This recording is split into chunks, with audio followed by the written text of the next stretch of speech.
Agora, informações lá do Rio Grande do Sul. A gente segue monitorando a situação no estado por conta dos temporais que castigaram várias cidades gaúchas. Mais de 1.000 pessoas estão fora de casa por lá. A Defesa Civil reforça as ações de monitoramento. Vamos para Lajeado com a Jéssica Malman. Ela vai trazer para a gente qual que é a situação por lá, qual que é a situação da população, as orientações desse momento no Rio Grande do Sul, porque o que temos de cenário, né, Jéssica, é uma chuva que hoje ainda cai, mais fraca no Rio Grande do Sul, mas que ainda cai, só que choveu muito nos últimos dias. A gente está falando aí de acumulados que passam dos 200 milímetros. É muita água, rios transbordaram. Agora a gente já tem um cenário de estabilização do nível dos rios no Rio Grande do Sul, mas ainda temos uma situação crítica, né, Jéssica? Exatamente, Carol. A grande preocupação nesse momento são as águas que descem, né, das cabeceiras em direção aqui ao Rio Taquari. Nesse momento eu estou no Parque do Imigrante, que é o local onde recebe as famílias de Lajeado. Aqui nós temos cerca de 155 famílias, que resultam em 488 pessoas. E para falar um pouquinho mais, né, sobre essa situação, está aqui comigo o Tenente Coronel Luiz Marcelo Maia. Eu vou pedir para ele se juntar aqui e pedir licença para vocês, porque agora eu vou compartilhar o microfone com ele. Maia, para a gente começar, né, qual é a perspectiva dessas famílias? Há alguma previsão delas saírem? Como é que está funcionando? Bom dia. Bom dia, Jéssica. Bom dia, Carol. Bom dia às pessoas que estão nos ouvindo, ou melhor, nos assistindo, né? Então, Jéssica, né, o nosso esforço agora é para dar o melhor conforto, identificar as necessidades, atender da melhor forma possível essas pessoas que estão conosco aqui, né? Mas nós sabemos que as pessoas vão estar mais segurança e mais confortável nas suas casas. Então, o plano é esse, é esperar o rio baixar, as pessoas limparem as suas casas, né? E assim que possível, devolvê-las para os seus lares, né? Nos bastidores a gente comentava antes que mudou um pouco o perfil das pessoas que estão aqui dessa vez, né? São pessoas que vieram de outros municípios para residir em Lajeado, isso? Isso, então, foi até, não vou dizer que uma surpresa, né? Mas aconteceu em maior grau que nós imaginávamos. Essa área atingida, mais atingida, é a área do centro da cidade. Mas as pessoas que moravam lá desistiram, algumas, né? Pela recorrência das inundações. Essas casas ficam liberadas e atrai as pessoas que vêm de fora, né? É confortável, é no centro, é perto de tudo. Então, pessoas de fora ocuparam essas casas e realmente mudou bastante o perfil das pessoas que nós estamos assistindo aqui nos abrigos. Há ainda tendência de mais famílias virem ou agora vocês acreditam que estabilizou esse movimento? Agora estabilizou o movimento, o rio já estabilizou, está baixando, né? Não devemos ter novidades aqui no abrigo.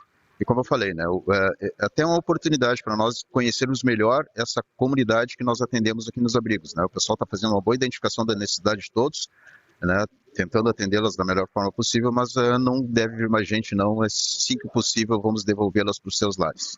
Tá certo, obrigado, Maia.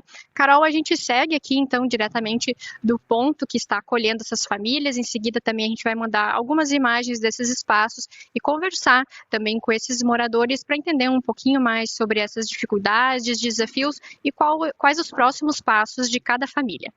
Ô, Jéssica, até aproveitar que você está com a gente, tem previsão de mais chuva para a semana que vem. Claro. Meteorologistas, nesse momento, trazem esses alertas aqui nas conversas com a CNN Brasil, nas conversas com o CNN Novo Dia, falando que na semana que vem pode chover mais 70 milímetros. Já num cenário de rios elevados, num cenário de solo encharcado.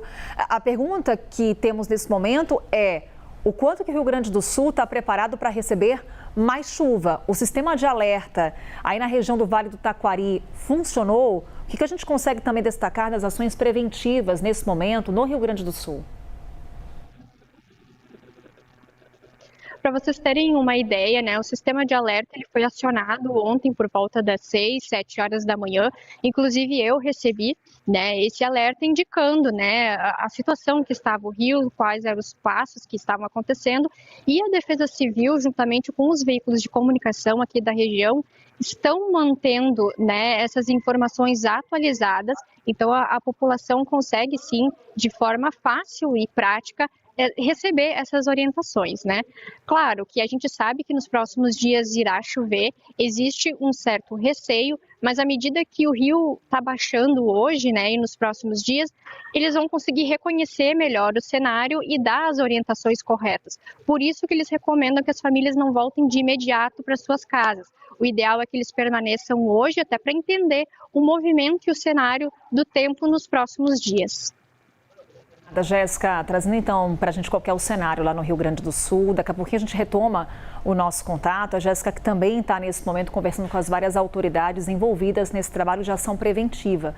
Agora, o rio começa a baixar ali na região do Vale do Taquari, mas tem esse alerta por conta da chuva que ainda vai cair por lá nos próximos dias. Jéssica Malman está por lá, Fernanda Pressinotti aqui comigo no estúdio, porque vamos falar sobre os impactos econômicos também de mais essa tragédia que o Rio Grande do Sul vive. Fernanda, bom dia para você, tudo bem? Bom dia, Carol, bom dia a todos. A Fernanda que é a nossa analista de agro, né? Quando a gente fala de Rio Grande do Sul, uma das bases econômicas do estado é justamente o agronegócio. Já agronegócio impactado por conta do tarifaço americano, falávamos sobre isso nessa semana, justamente o estado do Rio Grande do Sul. E agora vem toda essa chuva. Já é possível mensurarmos os impactos? Olha, Carol, não dá para saber ainda os impactos econômicos, tá? Mas já está tendo impacto no agronegócio. É o El Niño, né, que a gente já vinha falando antes que ia acontecer, embora se soubesse disso, não tem muito, né, o que fazer. Nesse momento, o principal problema é o transporte de leite, tá? De leite de aves e suínos. Ali a região do Alto do Taquari tem muitas cooperativas, tanto de leite, né, de produção de leite, quanto de aves e suínos. E aí, tanto a chegada de ração para os animais, quanto a saída de produtos prontos para o consumidor estão impactadas pelas estradas, principalmente a BR-386, que ali está impossível de passagem, né? Agora, no longo prazo, se continuar chovendo, a região também tem uma grande produção de trigo. E aí, quando o solo do trigo fica encharcado, você tem o desenvolvimento de muitas doenças fúngicas e, portanto, você tem perda de produtividade óbvia, né? Então, assim, se parar de chover, o trigo até aguenta, mas precisaria ser assim, chover mais uma semana e para. E aí você tem outros setores, por exemplo, o tabaco. A gente estava falando justamente dele, que foi taxado para os Estados Unidos, que vai ter bastante perda. Grande impacto, e é um setor é uma região que tem bastante tabaco. Então, também, da mesma forma que o trigo, o excesso de chuva causa aí doenças fúngicas. E foi um setor que somou muitos prejuízos em 2024, quando a gente acompanhou aquela tragédia no estado gaúcho, aquelas enchentes históricas.